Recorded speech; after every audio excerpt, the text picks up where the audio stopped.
আসসালামু আলাইকুম, কেমন আছেন সবাই? আবহাওয়াটা বেশ একটু ঠান্ডা, সূর্যটা এখন উঠে নাই, একটু আকাশটা মেঘলা মেঘলা, খুব একটা পরিষ্কার না। তবে এর মাঝেও দেখতেছি মানুষের সমাগম একটু বাড়ছে, পেঁয়াজের আমদানি একটু বাড়ছে, আস্তে আস্তে বাড়ছে। কারণ এই অঞ্চলে যে মুড়িকাটা পেঁয়াজটা সেটা এখন একটু ওঠা শুরু করছে। অন্য অন্য অঞ্চল আগে উঠছে, কিন্তু এই অঞ্চলে একটু লেট করে উঠে। আমরা একটু দেখছি যে এখানে বিভিন্ন রকম ভ্যানে করে মানুষ বেশ পেঁয়াজ নিয়ে আসছে। এদিকে এক চাচা দাঁড়ায় আছে, দেখি। ভালো আছেন ভাই? আসসালামু আলাইকুম, ভালো আছেন?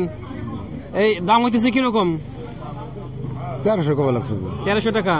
এটা অবশ্য সাইজটা খুব একটা সুবিধার না, একটু ফাটামাটা আছে, তারপরে ছোট ছোট সাইজ, যার জন্য একটু 1300 টাকা করে বিক্রি হইতেছে। তবে আমদানি অন্য অন্য দিনের তুলনায় আজকে একটু বাড়তি মনে হইতেছে, সামনে আরো বাড়বে, বেলা হবে আরো বাড়বে। আমরা সামনে যা একটু দেখি, ওইখানে আর একটা পেঁয়াজ বেচে কেনা হইতেছে, ওদিকে জানার চেষ্টা করি। তবে পেঁয়াজের দাম নাকি একটু বাড়তির দিকে, আগের থেকে একটু বাড়তির দিকে, মাঝখানে বেশ কমে গেছিল, একটু বাড়তির দিকে। এদিকে এই পেঁয়াজটারও সাইজ ভালো না। কত করে বিক্রি হইতেছে? 1200 বলছে। এটা কিন্তু ছোট ছোট পেঁয়াজ, বড় হলে দাম বেশি আছে। এদিকে যে ভাইরা খাজনা উঠাইতেছে, ভাইসকে একটু আসা লেট করে ফেলছে, তার আগে কিছু খাজনা চলে গেছে, হয়তো লোকজন ছিল। কি অবস্থা আজকে? আমদানি তো কম, আর খাজনা দামে কোথাও খাজনা যার কোনো সিস্টেম নাই না। আমদানি কি কম বলতে কি অন্য আগের তুলনায় একটু বাড়তেছে আস্তে আস্তে, আস্তে আস্তে একটু বাড়বে, আর বেলা বাড়বে আরো বাড়বে, মানে দিন যাবে একটু বাড়বে।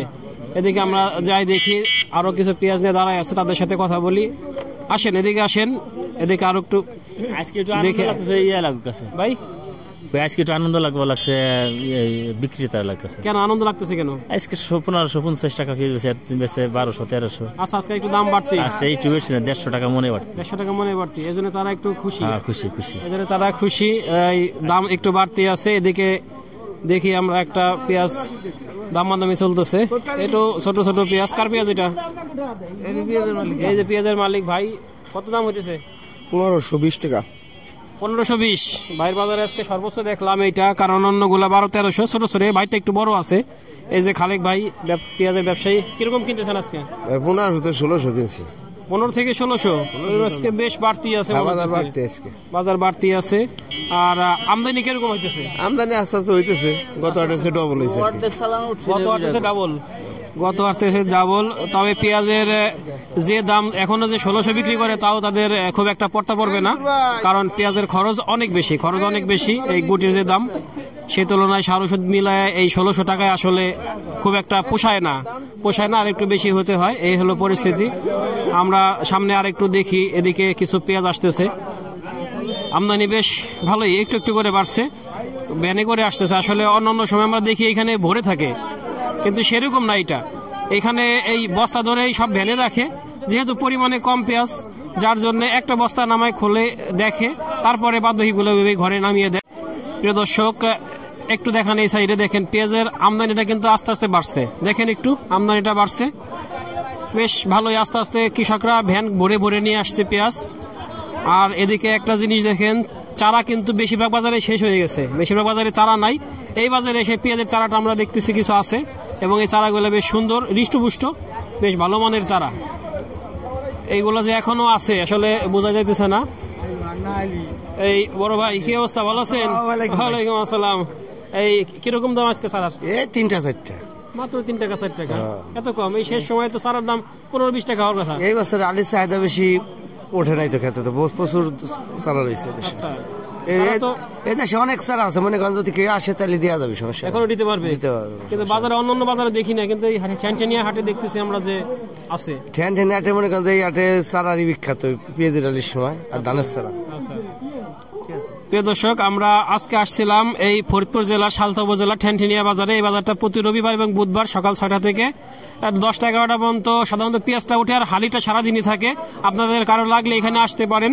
এইখানে দেখতেছি আরেকজন কিছু চারা নিয়ে আছে, সুন্দর চারা। দেখেন চারায় পেঁয়াজ হয়ে গেছে, লাগাইলে মনে করেন যে দ্রুত বড় হয়ে যাবে, অল্প সময় বড় হয়ে যাবে, এটা বেশি সময় লাগবে না। সুন্দর, এবং চারার মানটা দেখেন কত সুন্দর। কি জাতের চারা এটা? লাল তিরকিন। কত দাম হয়েছে? কত? 5টা-6টা। 5 টাকা 6 টাকা হয়েছে। এই কটাই আছে আপনার? না, আরো আছে না? আরো আছে, স্যাম্পল হিসেবে রাখছেন? স্যাম্পল হিসেবে। আর খেতে কি আরো আছে? হ্যাঁ, খেতে আছে, ওই যে ও উঠাই ফেলছেন সব? হ্যাঁ, সব উঠাই ফেলছে, বাইরে আরো খেতে এখন আছে। প্রিয় দর্শক, আমাদের এই অঞ্চলে কিন্তু আরো আছে, আপনারা যদি চান সেক্ষেত্রে যোগাযোগ করলে আমাদের ডেসক্রিপশনে যে নাম্বার দেওয়া আছে সেই নাম্বারে যোগাযোগ করতে পারেন। এদিকে আমরা একটা ঘরে আসছি, পেঁয়াজ খরিদ্দারের ঘরে। তারা মোটামুটি ভালোই কি পেঁয়াজ কিনেছে। ভাই আজকে এইগুলো কি আজকের পেঁয়াজ? বেশ ভালোই, দেখেন অল্প সময়ের মধ্যে বেশ ভালো পেঁয়াজ কিনছে। তার মানে এই বেলা যাবে, আরো বেশি পেঁয়াজের আমদানি হবে, আরো বেশি কেনাকাটা হবে। তার মানে আজকে বেশ ভালোই আমদানি আছে। এদিকে একটা পেঁয়াজ কিনে নিয়ে আসছে, পেঁয়াজটা সাইজ বেশ ভালো, সুন্দর একটা পেঁয়াজ, বেশ ভালোই বড় বড় সাইজের পেঁয়াজ। কার পেঁয়াজ ভাই? তো কত করে বিক্রি করলেন? 1550। 1550 টাকা। এই যে 1550 টাকা বিক্রি করলেন, এতে কি কিছু থাকবে না লস? লস পুরো লস। লস কেন? লস 20,000 টাকার গুটি লাগাইছে, পেঁয়াজ বেচেছি 10,000 টাকা নামবি। তার মানে এরকম ধরা। সেই ক্ষেত্রে তো আসলেই বেশ কষ্টকর, কারণ গুটির যে দাম ছিল এবার, এরপর থেকে বিকল্প চিন্তা করেন আপনারা। কারণ আমাদের দেশে তো কমে লাগানো যায়, যে গ্রীষ্মকালীন যে পেঁয়াজটা আছে সেগুলো আপনারা চিন্তা করতে পারেন লাগানোর জন্য। ওইগুলা যদি লাগান সেক্ষেত্রে আপনাদের জন্য একটু পোষায় যাবে, দামটা এত বেশি হবে না। গুটির দাম যদি 10,000 টাকা হয়, এক বিঘায় কতটুকু গুটি লাগে? এক বিঘায় 15-16 মণ লাগে। 15-16 মণ লাগে। তাহলে চিন্তা করে দেখেন, 1,60,000 টাকা দিয়ে আপনার প্রায় 50-60,000 টাকা লাগে আপনার গুটি। আর আপনি যদি ওই গ্রীষ্মকালীন পেঁয়াজ সেটা যদি লাগান, সেটা করলে পরে আপনার এক বিঘায় মাত্র 3,000 টাকার বীজ লাগবে। 2800 থেকে 3,000 টাকার বীজ লাগবে। তাহলে কত কম, আপনার এখানে প্রায় 1.5 লাখ টাকার বেশি বেঁচে যাচ্ছে। সেক্ষেত্রে আপনারা বিকল্প চিন্তা করতে পারেন, কারণ ভারত কিন্তু ওই গ্রীষ্মকালীন পেঁয়াজ করে কিন্তু আজকে আমাদের দেশে কম দামে পেঁয়াজ পাঠায়। তাদের কৃষকরা অনেক লাভবান আছে, কিন্তু আমাদের কৃষকরাই প্রতিনিয়তই ধরা খায়, কারণ তাদের খরচ অনেক বেশি। প্রিয় দর্শক, এই হলো পেঁয়াজের সর্বশেষ অবস্থা। আমাদের ভিডিওটি ভালো লাগলে লাইক, কমেন্ট, শেয়ার দিয়ে সাথে থাকবেন, আর নিয়মিত আপডেট পেতে চ্যানেলটিকে সাবস্ক্রাইব করে রাখবেন। ধন্যবাদ সবাইকে, আল্লাহ হাফেজ।